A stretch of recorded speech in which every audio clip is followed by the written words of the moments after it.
Hello, everyone. Thank you so much for joining another Lead Squared webinar. My name is Kartika, and I'll be your host for the day. Today, we will be discussing scaling an edtech business in a competitive market, and we have so much to unpack. Joining me are our speakers. We have Mr. Anil Nagar, who is the founder and the CEO of Adda 247. Anil, please tell us a bit about you and what we can expect from you in this webinar.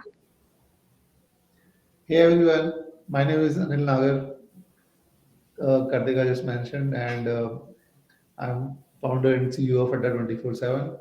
So it's been a long journey for us. So we started this company almost 6 years back, and till recently we were, in terms of our business, we were focusing mostly around product-led sales and hardly focused on generating lead or even thinking of converting a lead to a business or a paid user. But I think things have changed for good recently, and in this conversation, we are going to talk about it.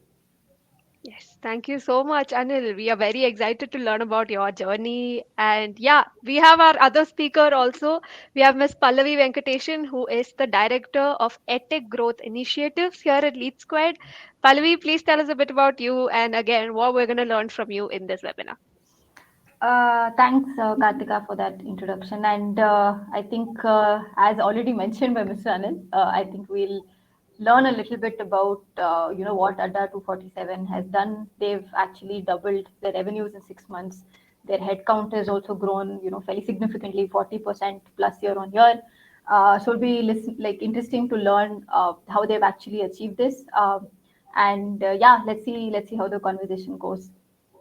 Definitely. Thank you so much, Padavi. Thank you, Anil. So, yes, before we start with the webinar, let's just look at the key discussion points of the webinar.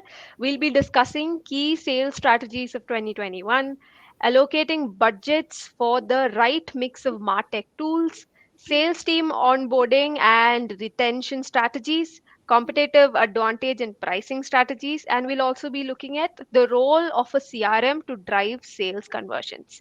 So, yes, before we begin, a small message to the audience. We do have a question tab towards the right bottom of your screen. So, throughout the session, if you have any questions, please do post it over there. And we'll also put up a couple of polls during the session. Please do interact with them.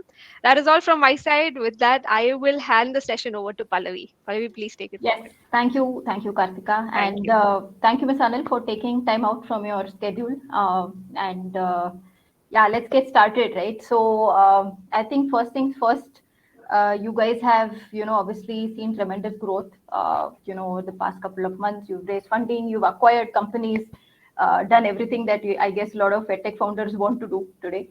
And one point I want to start this conversation off with. Which you mentioned at the introduction, right? That you were primarily a product-led growth company, right? And I'm sure a lot of founders and a lot of people kind of resonate with that thought process, right? So just want to understand what were your motivations, or or at what point did you decide that, hey, I know I'm driving growth through my website and my app, but maybe I should put a sales team in place, right? Like what prompted you to kind of think of that, or let's say what were the drop-offs you were observing in product-led growth or shortfalls you were observing, because of which you even thought of, like, the thought of putting a sales team even came to your head? Like, why did that start?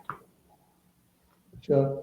So, so in terms of our web presence or web, and I will also say YouTube, we are quite popular, and we get a lot Hmm. of traffic on our platforms. So on our web, if I even if I exclude YouTube part, we get almost 15 to 20 million users on our platform every month. Wow. Okay. And similarly on YouTube, we'll have almost 200 to 50 million, 300 million views every month. Viewers. Yeah. Hmm. So, so while we were growing well in last so many years, so we were looking for hacks or ways how to increase our conversion. We knew that a lot of people are coming to platform, but Paying is a, yeah. Hmm. number of paid users were relatively lesser, though still that number is very high. So we have almost 70, 80,000 paid users on our platform. But in comparison to the traffic which we get on our platform, we realized that it should be higher. Number of paid users Hmm. should be higher. And then we kind of tried one experiment where we said let's create a team of 5, 10 people and let's talk to our customers and let's talk to our students. So, for example, somebody who came to our platform and was trying to purchase a product, but ultimately Hmm. did not purchase the product, Right. and let's figure out why they did not. Why did that happen? Yeah. Yeah. Hmm. So then we realized that in many cases there are very small queries which remain Or unresolved. unanswered. Yeah. Hmm. Very small, very minor queries. And what we actually saw was that once we started talking about those things, once we are able to clarify these small things, our conversion increased Could you give drastically. an example of what these small things were? Like, what is it that possibly people wanted to know? Yeah. Yeah. So, for example, our audience is tier 2, tier 3, and Hmm. they come from a rural or a town or that kind of background. And their way of learning has been very traditional. For example, traditionally they have been studying in a school, or let's say they have Yeah. been going to a particular tuition, or Tuition. they Yeah. have been going to a particular coaching institute, Hmm. and where their experience, they have certain kind of experience. For example, if they go to a coaching institute, then He there's can a walk up to the, yeah. Hmm. there's a counselor who guides them, who gives them brief about it, and then probably tells them, okay, this is the upcoming batch. Probably you can join the batch and you can prepare. When it comes to online, then in our case, mostly it was when somebody will land on a platform, we were trying to solve all these through product. But Hmm. then what we realize is that this audience, or our audience, is coming from rural areas, and they it's very difficult for them to Them to understand this just with the understand website. the nuances, that what is actually the offering. So the Hmm. one thing I will say is that explaining the whole offering makes a lot of difference. Yeah. Means we are assuming that somebody will come on our platform, will also understand what is the offering in totality, what are the pros and cons and other aspects of the offering. So if you are able to explain your offering properly, that directly helps in terms of increasing To the kind of conversion. improve that, right? Yeah, got it. So I think that's a very fair point, and I think what I also realize is now there are so many players in the market. It's so hard for anybody to understand the difference from one to the other, right? And Yes, yes, if I get five WhatsApp messages, how do I know which is a better product? yes. Unless somebody explains it to me, my comprehension will be kind of lesser, right? I'm already bombarded with so much information. So that's true, very fair point. And if you know, if you had if some ballpark number you could share for our audience, people who manage their own edtechs or manage sales teams, right? What do you think is a good conversion percentage that somebody who's running a business like yours should ideally target? Let's say if I get 100 leads in a day, should I expect two customers out of it after 2 weeks, or three customers? I mean, any ballpark that you could. Uh, I think on average for us it is between 3 and 4%. In mm, some of the verticals where we are already popular and we uh, we have good market share, there our conversion goes up to 7-8% also. Wow, And in that's some very high. verticals we This have is a lead to customer conversion, is it? Like yes, the wow, that's and what is the key difference between such segments where you're saying where your penetration is high, like it's a regional yes. penetration or So for brand example, recall? yeah, for example, in our journey when we started in 2016, we started with some specific exams. For example, banking was one Mm, of them. And then in the journey, we added some more government test prep exams. Then we mm, added non-government test prep, then added UPSC. So mm, likewise, in the journey, the older, that's my general feeling, the older we mm, have been in the in a particular journey or particular course, we mm. have more taker there. And in some cases where we have just entered, then probably people have more queries and conversion is relatively lesser as compared to those. Hmm. Understood. Got it. That's fair, right? So I'll just move to a different topic, right? So when, let's say, you said you put a sales team because you tried some experiments to see if you can, increase conversion and to see how that kind of impacts your business. What could be some of the manual activities which your, let's say, business teams or sales teams were doing, which, let's say, using Lead Squad, you've been able to kind of move away from over the past couple of months? If you could talk about any manual tasks that they were kind of doing. Not much.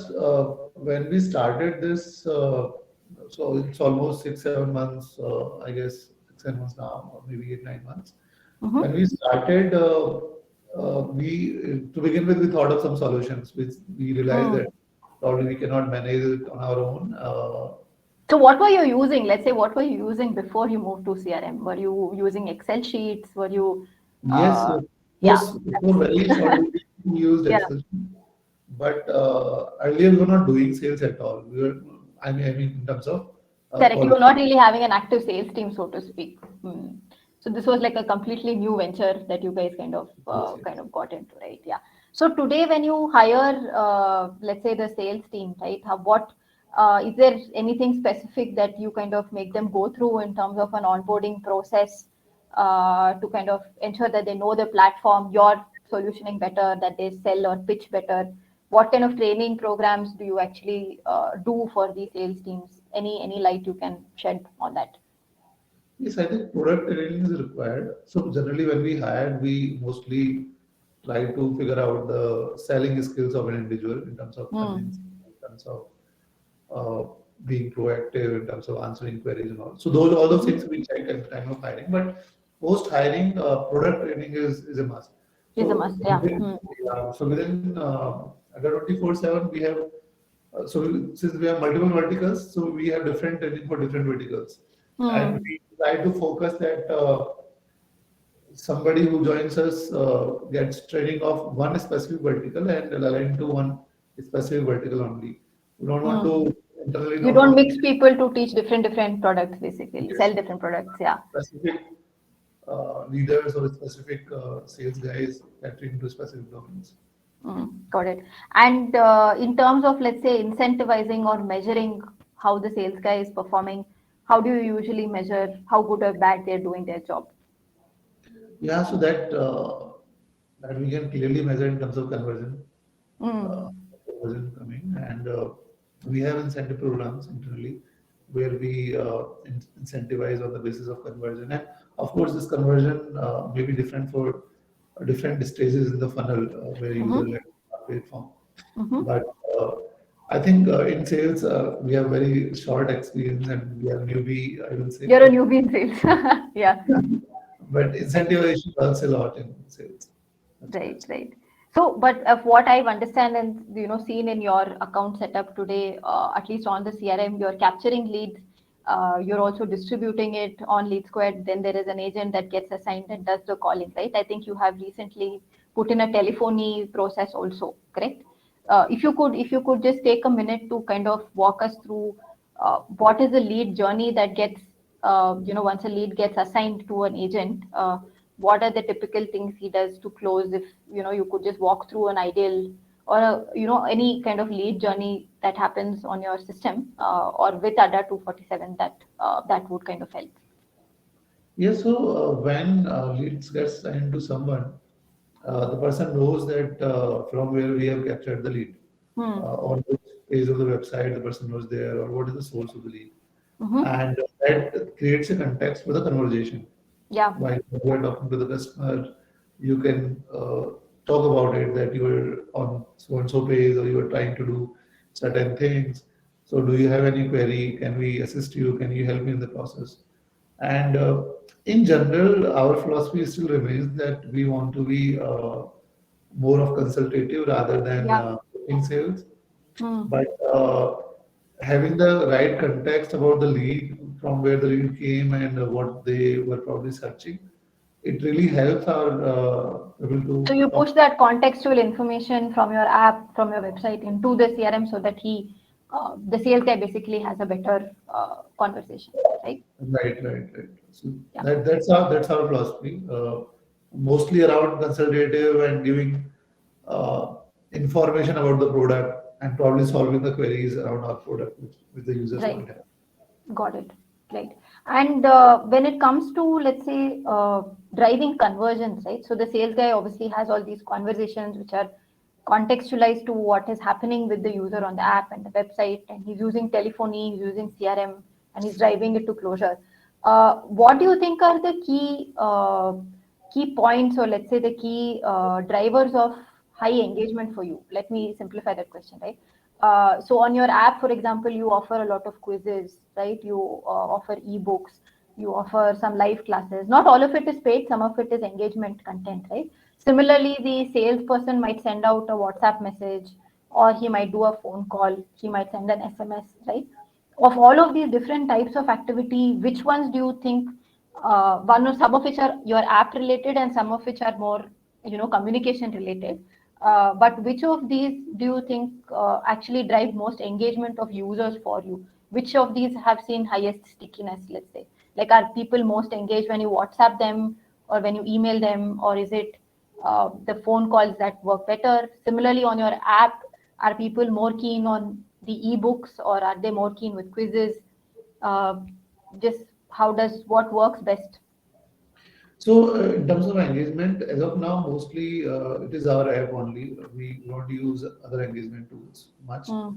WhatsApp, we don't use. Mailers we do, but very not very frequently. The main engagement tool for us Is your in app basically? our Yeah. app only.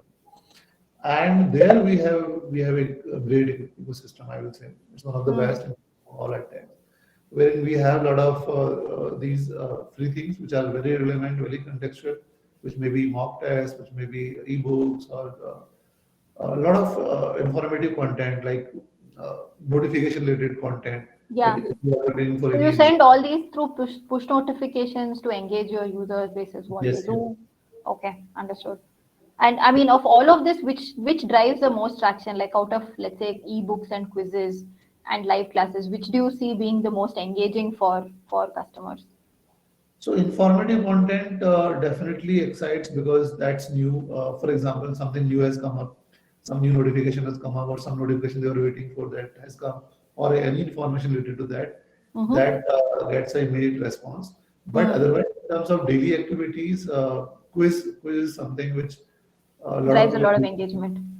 and we have a beautiful gamification system in our app where based on your activities, we give you coins. You can use those coins to buy products within the app, and this is the whole ecosystem which works together. For example, a lot of people have doubts in terms of actually subject related doubts. Mm. Somebody is stuck on a question and want to solve the question, Mm. so they can take picture or record video, or they can text it on the app. So there is a Mm-hmm. dedicated section to it. Mm. And we have 24 into 7 team which is looking into it. And Mm-hmm. otherwise, mostly 80% doubts are solved by community only. The student Mm-hmm. themselves solve those queries. And we Mm. reward those students who are solving queries by giving them more points. So it's a whole ecosystem created for engagement. Understood. Got it. Okay. So I'll just go back a little bit again to the sales part. I just had one point that I kind of missed, right? So you like you said, you're very new to the whole sales world, right? Like you said, you've mostly been driving stuff to product, and you kind of put a sales team, and which has almost doubled in 6 months. So you have around 80 odd salespeople, right, in the organization today. So do you what's your thought in terms of, let's say, sales actually driving conversions, right? I mean, are you thinking that, hey, at some point I'm going to need only 100 salespeople, or at some point I'm going to need only 150 salespeople, or do you think that as business grows you will kind of need to have this human element of conversation to close deals? I just want to understand what is your thought process on that, and then I had a related question, so I'll come to that once you answer this. Yeah, sure. So in last 6 7 months, we feel that this is something we were missing on it earlier, and now we want to do this actually, and we want to scale it.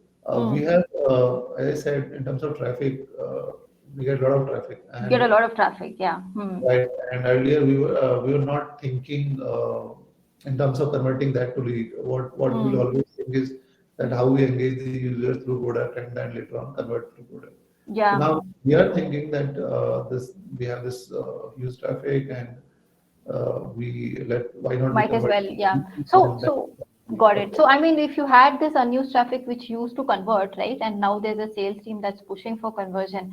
So, how long, or do you think you've seen any improvement in the number of days or the cycle time that it takes to close a lead? So, let's say I've come in through your YouTube channel, and then you're organically pushing me to buy, right? Versus I get stuck at some point and there is a person who's clarifying my doubts.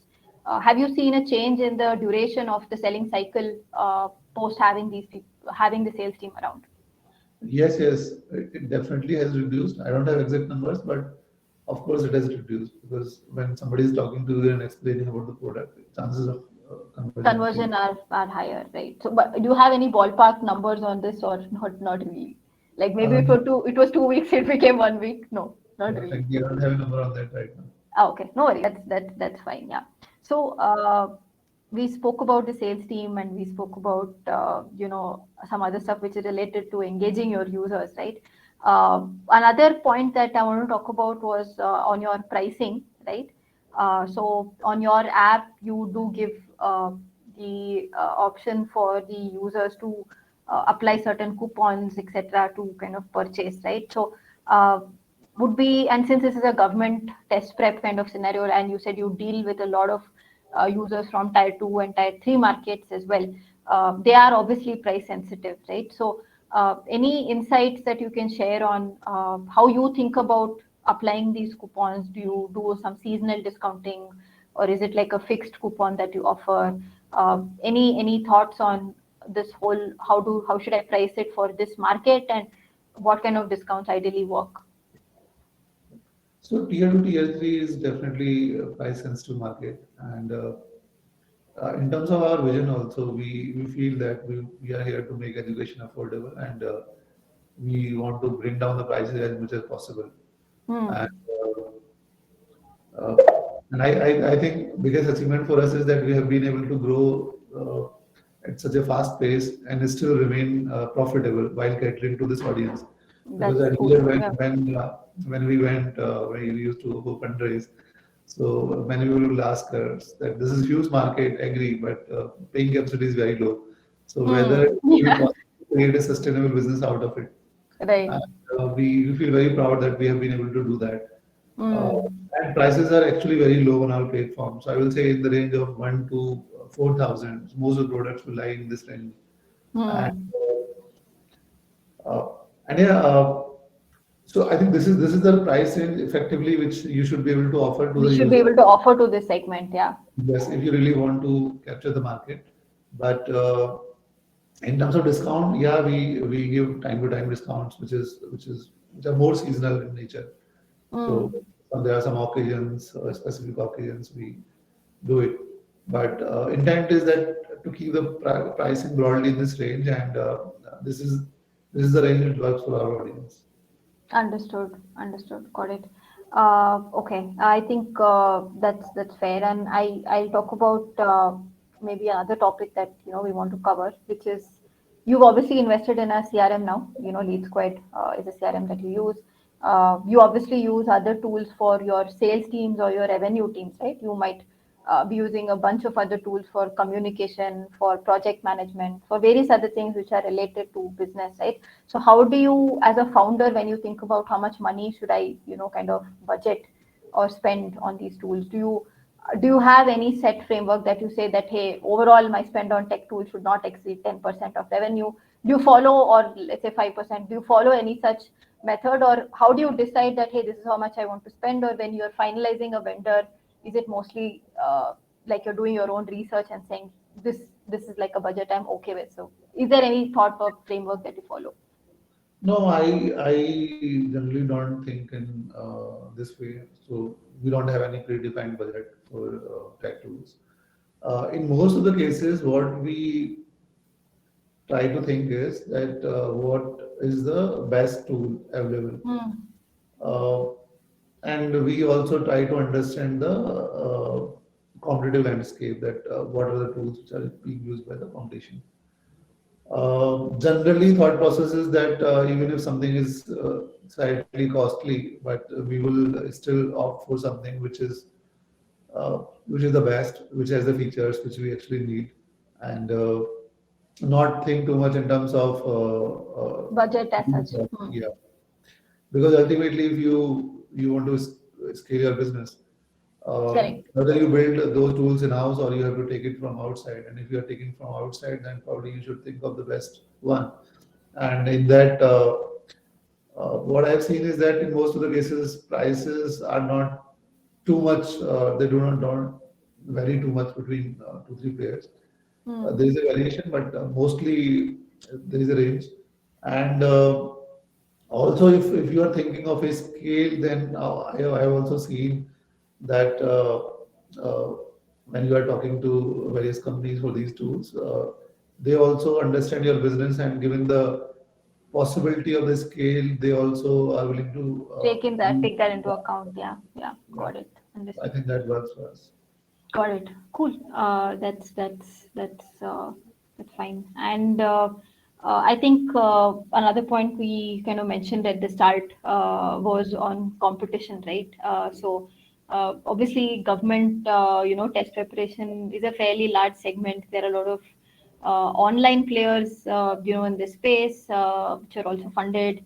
Then there is the whole offline ecosystem, like you said, right, of coaching centers, what people are very used to, right? How do you think this is going to play out, let's say, for your company and other online players in this market now that, I mean, for all practical purposes, COVID is over. I think that's how everyone is behaving, right? So everybody is out and about and doing stuff. So, what's your forecast, let's say, for this going forward? No, in our case, we don't. So generally, in school segment, people are thinking that because the schools will open, then these students will go back to school and they will have lesser time at home to study online or buy online Yeah. products. Same is not true in our case. So although we are present in ITG NEET also, but we have just come there. It's about 6 months now. But Hmm. primarily our business is around government test prep, UPSC, GATE, and all those exams. And there, our audience is either they are in final year of graduation or they have already graduated. And in most of the cases, they are available around the day. They have internet access, and they are the decision makers also in terms of buying Hmm. or choosing the right. Correct. So you don't have to convince a parent or somebody else for Yes. purchasing. Yeah. And even pre-COVID, in terms of user base, I will say our user base has been really great over the years. For example, between 2 years, 3 years, it might not have grown by 200%, 300% because we already have so many users on platform, and those have been there even pre-COVID. So what I want to say is that we already have those people, and this is different as compared to school-going kids.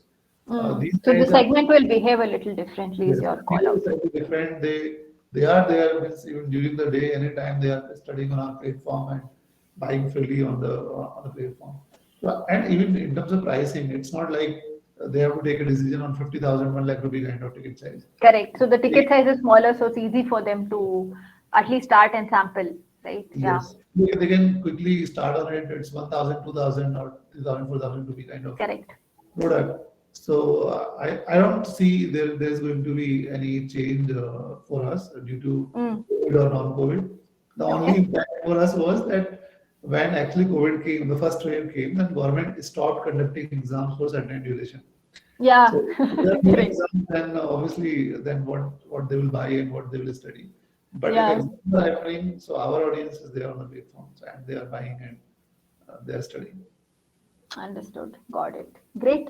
So I think I'm kind of done with most of the points, but I would maybe ask you to, let's say, if there was anybody in the audience who, like you, is planning to set up a sales team to grow their business. Any tips or any suggestions you can give, because you have like doubled your revenue so quickly. Obviously sales team has been a part of it, and you have must have implemented a lot of other things, right? So if there are any key learnings, or any suggestions you can give, it could be that you should hire a very good sales manager from some other company. That's also a very valid valid suggestion. But if there's anything that you could talk about, saying these are like, let's say, key lessons, or key points that you could advise people on the call to achieve your kind of growth, basically. Yes, I will say it's a journey when you start your sales. And within the organization. So, for example, we are around 800 people now in the company. Yeah. Let's say if I go 6 months back, there was nobody in sales. So there is Hmm. organization, there is no sales. And when you want to bring something new, so uh, there is a doubt in the organization and why we are doing it. Will it help? There is a Yeah. conflict in terms of philosophy, in terms of our vision, how we want to achieve our goals. But slightly, slowly, when you start seeing the results, and everybody gets aligned because ultimately everybody Results. is Yeah. Correct. Hmm. everybody is looking for business. So the same thing happened for us also. So initially we internally we discussed whether we should go for it or not, and then we started with this experiment. We had five, six guys in the team, and we gave them some basic, very basic things that okay, these are the people who came to our platform but did not buy. They Yeah. reached up to the stage, They and reached out with that set of leads first, basically. Yeah. so we told them that just figure out why they did not buy the product. And then we even figured out that okay, this was a hitch, and probably we could have explained the same thing on our product page only. They could have Hmm. bought the product, or Yeah. we need to change some certain communication and all. And Hmm. eventually figured out that while they were doing this communication with these certain set of users, the conversion started increasing there. So I will suggest that if you want to really build a sales team, go slow in the beginning. You can start a team of 5 to 10 people, and just try to figure out whether it is working for you or not.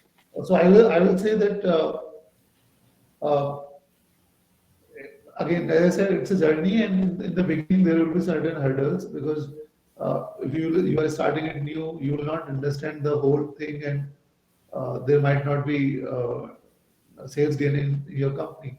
So you need to understand with these like initial set of uh, sales guys, you will understand that what are the things, 2 3 things which if clearly communicated through, let's say, telesales or through your counselors, which can lead to a higher conversion. If you can figure out 2 3 things that okay, this is something which is not being communicated through product or through our uh, current ecosystem, and this is the communication which these guys can do, then probably it can.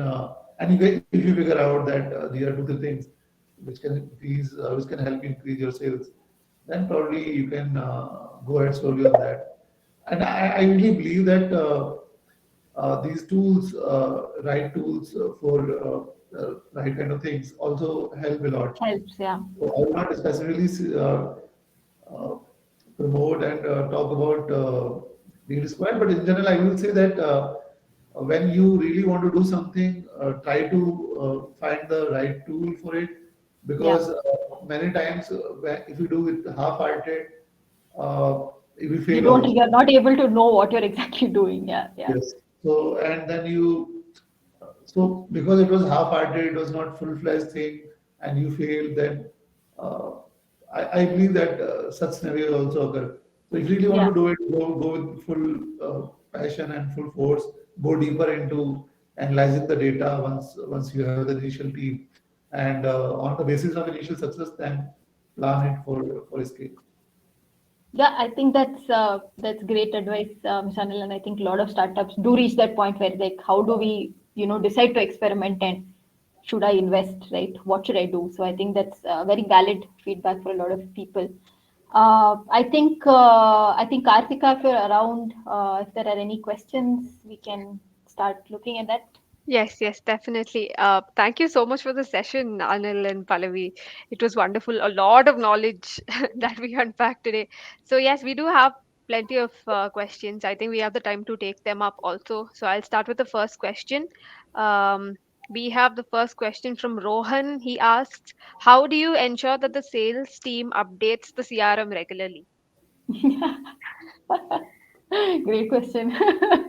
You have to review physically initially, and of course, you have to create that whole ecosystem wherein there is, let's say, there is a manager and there are team leads.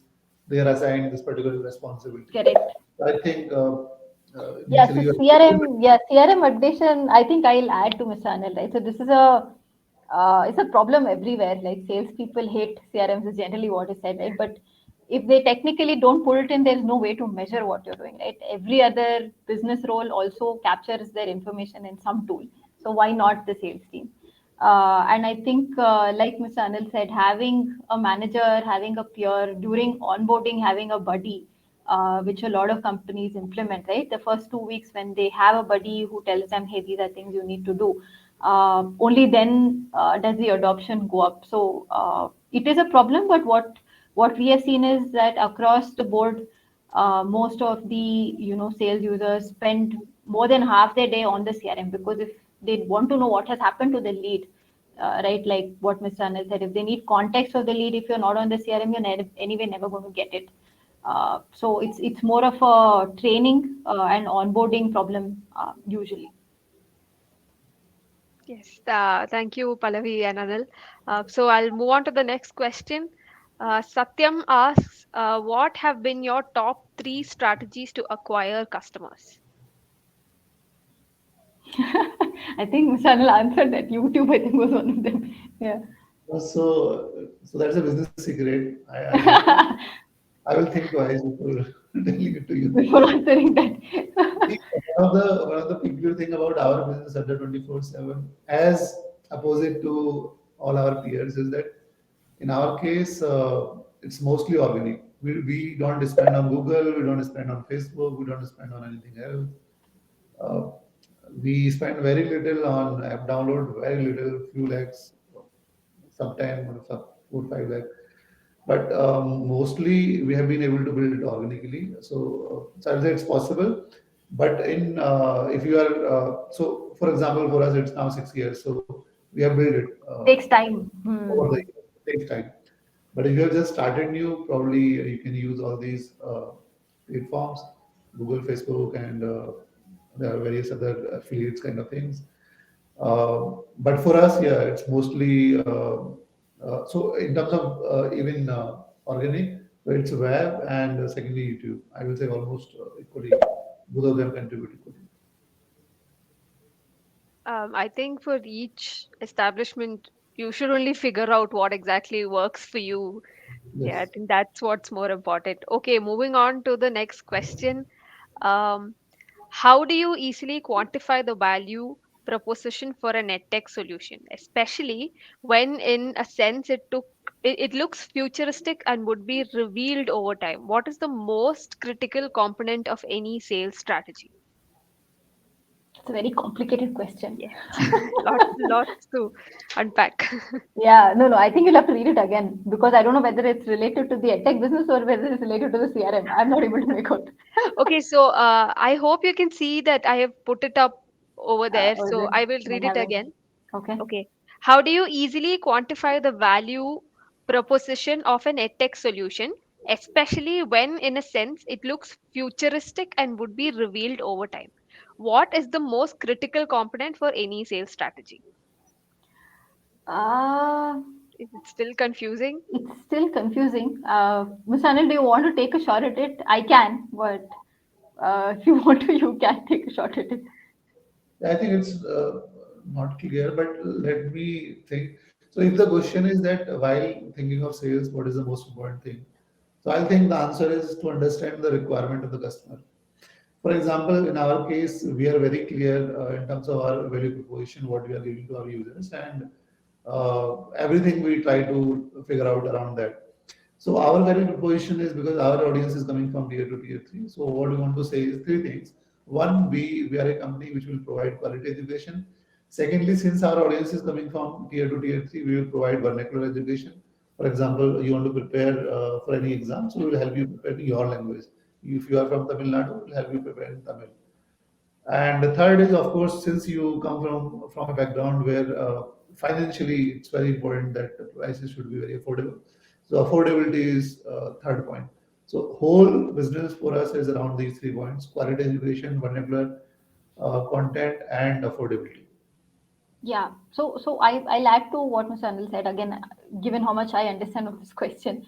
I think what I think would really help, any edtech business, ideally for their sales strategy would be to have some method to audit the conversations that your sales team has, right? So uh, the sales teams, like Mr. Anil said, spend a lot of time explaining your solution to the customer.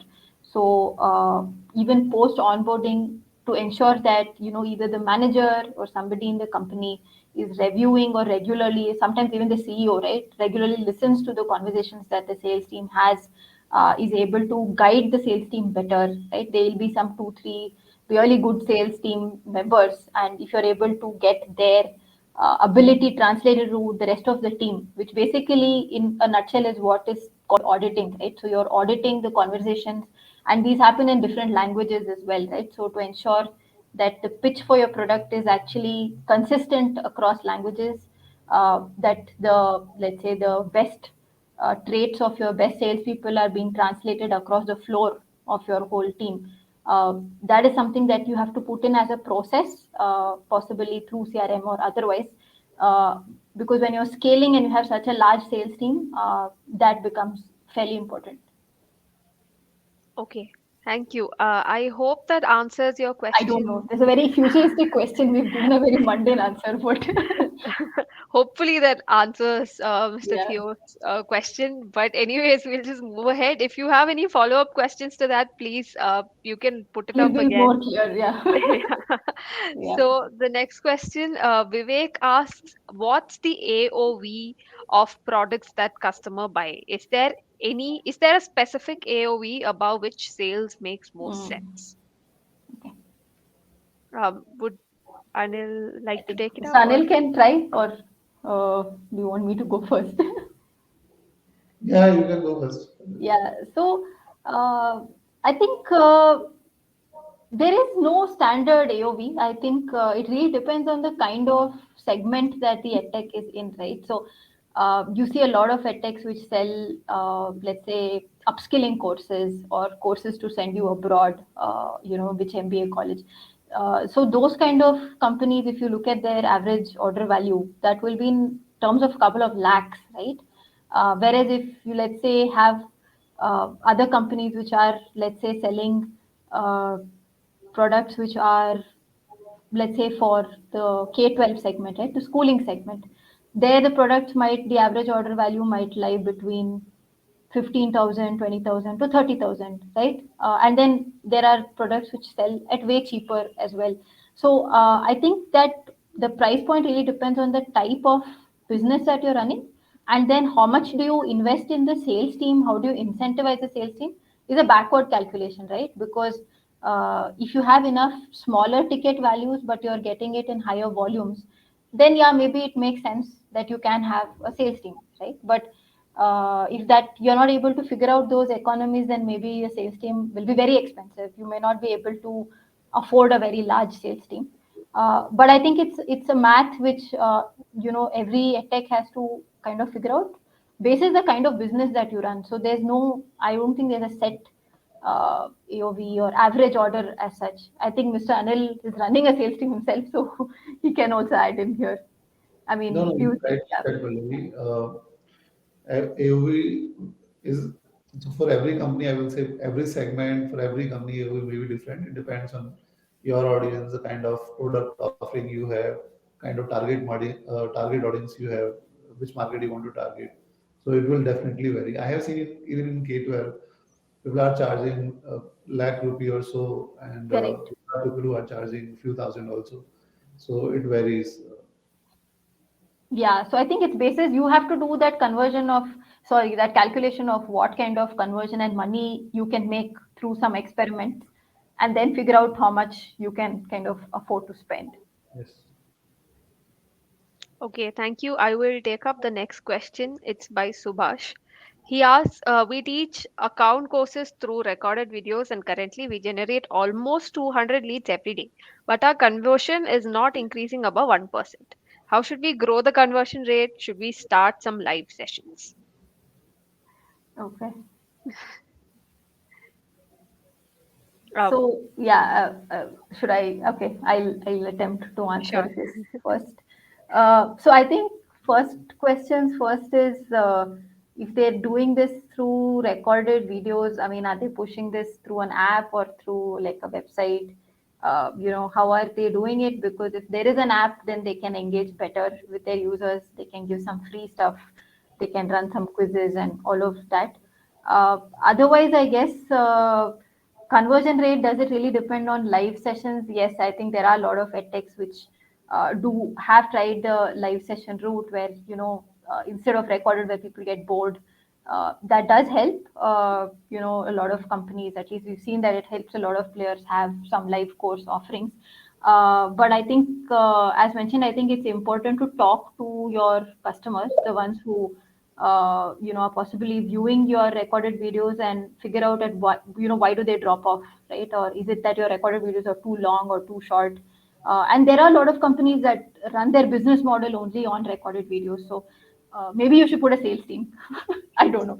So you should possibly talk to some of these users to figure out whether you need to adjust the length of your videos or try some in-app kind of pushes or some other engagements. And live classes are very difficult, of what I've heard from a lot of edtechs. Operationally, they're very painful. You have to ensure that you have teachers available at a set time, and then if people don't turn up, you have, you basically paid for teachers and they've not had enough sessions. So there are a lot of logistical issues as well. So yeah, no simple answer for that. But yeah, I'd say there's a lot of analysis that could be done. Anil, if you would like to add something to what Pallavi just said. So Subhash, actually, at Adda 24/7, if I talk of purely Adda 24/7, we are mostly live class driven ecosystem, and we run thousands of live classes every month, every day more than 100 classes, more than I think several hundred. So there are pros and cons of live classes. As Pallavi said, it's very operation heavy, and Yeah. there are there are very nuances around it. But recently we acquired this company, Study IQ Education. This whole ecosystem is around recorded video courses. So Study IQ does not provide live class at all. So within Adda now we have two ecosystem. One is totally around live classes, and other is opposite. Recorded. No live class, only recorded. And I can see both of them working well. Hmm. Both work well. So, for example, as of now, we are not thinking of converting Adda to recorded or bringing Study IQ to a live. We are not. We want to do. We want to move ahead the way we are right now, the way both the companies are structured. So, I think broadly, I think Pallavi was also mentioning that your business model. If it is around videos, you need not change your model. You have to find ways how you can bridge the gap in terms of communication, in terms of what is your product, what is the unique thing in your product, how you can communicate that you are better than other players in the segment. And maybe in terms of communication, you can use some tools which bridge the gap and uh, kind of bring your audience at the same level as you. But really, my feeling is that both the models are good. Yeah. Both have their pros and cons, but Correct. both can be successful. Yeah. Yes, okay. I think that answers it perfectly. So yes, I'll take up the next question from Satyam. He asks, what are the products that customers can buy from your app after gaining points? Is it your own courses or quizzes or merchandise or other stuff? Hmm. This is to Anil, me. yes. Yeah. Okay. In our app, you can buy anything. You can buy live classes. You can buy on-demand video courses, quizzes, merchandise. We don't provide. You cannot buy it. But we are an education company, and anything and everything related to education or test prep for particular exam will be there on our platform. You can even buy physical books. Yeah, Let's I was say actually going to ask about physical books. So you guys do sell physical books, right? yes, we sell Ah, everything. So we believe that we should be one-stop platform for any aspirant, and we believe that a lot of aspirants need book so to. is the conversion of points if the book is it priced in rupees? Is like 1 point equal to 1 rupee, or is it like 1 point is equal to 2 rupees? What's the conversion? No, no, we books are also decently priced, and Okay, yeah, people buy a lot of books on our platform. okay. I still didn't get the answer, but okay, okay. I think we'll have to figure it out We'll have once to we figure get it the out. We need points. to Yeah. install the app and see. Yeah. Yes, yes. Definitely. Okay, we have another question from Vivek, which he asks, which acquisition channel brings most number of paid customers? For us, at least for us, uh, so we are, since as I said, we are mostly organic. So for us, everything is same. We have a new question from Deepak. He asks, a company like Udemy provides the courses starting from 300 rupees. What do you think can be the best approach to convince customers about our courses, which is priced at 3,000? That too, with less duration as compared to Udemy. Should Okay. I read it again or No, I got it. I can see it. okay? So I Yeah. think the only thing is you have to communicate that how your courses are better than Udemy. Yeah. What is different there? Why anybody should buy your course? You have to think about it. So it is very specific. You have to come up with 2 3 points, which kind of communicate to your users, to your students, how your course will add much more value than any Udemy course, and you will there. I think value proposition communication is the key here. It's not. I don't think it can be solved through marketing, but you have to think of the product, what actually you are delivering. Yes. Pallavi, would you like to add something to No, that I think one? it's exactly what Mr. Anil said. So nothing really to add there. You can't compare. They're like two different. It's like you can also get free stuff on Khan Academy, right? Like then technically, why does any other tech exist? So yeah. So yeah. Yeah, true. Okay, so I actually found two questions like this. It's about how to hire the right people or the right talents. So someone else has also asked about the same thing. Initially, when you started, how do you find the right talent? So Anil sir, if you could just. Now, this is the most difficult question. Yeah, I think everybody's trying to find the answer to this. Yes, everybody is trying to find the answer. I will say so. So it's very tricky in today's era. It's very tricky. It's very difficult to find really good people. So you have to think of your culture. So first of all, what is right? Let's say you are saying that how to hire the right people or best people. So that depends, and that might vary from company to company.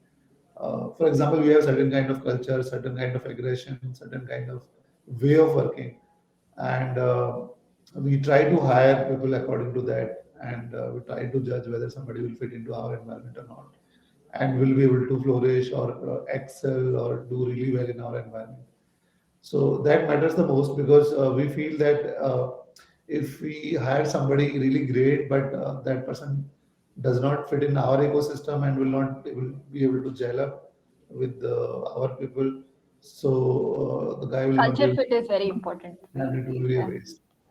So I think definition of right is totally different for all the companies. But in general, if you talk of in general, hiring talent is difficult nowadays, and you have to really put efforts. And I believe at leadership level, you have to put So really effort. how many interviews do you do in a day, Mr. Anil, for any open position? So I do interviews above certain level only as of now, and Yeah. roughly 3 4 interviews a day.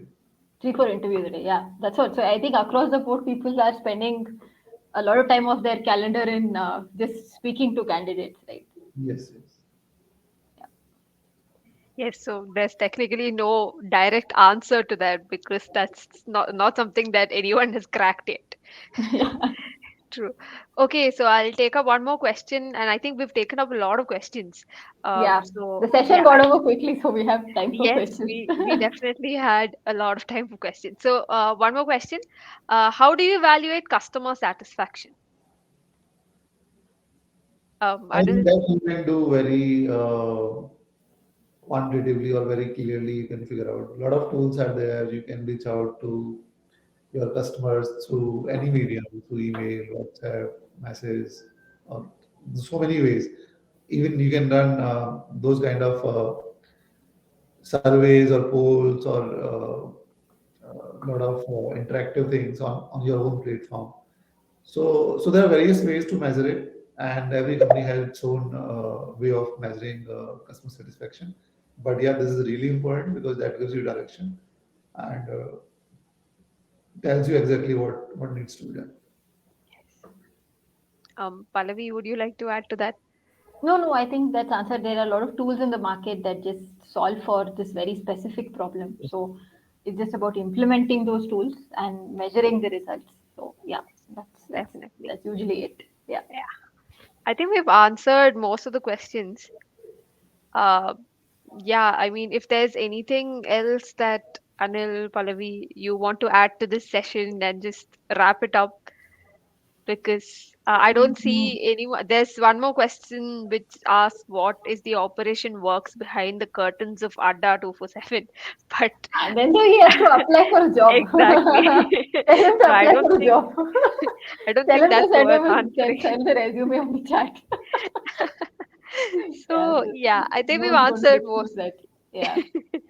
I think we've answered most of the questions. So, Anil, Pallavi, if you want to add something, you Sure. can. Yeah. Yeah, so I think it was a good conversation.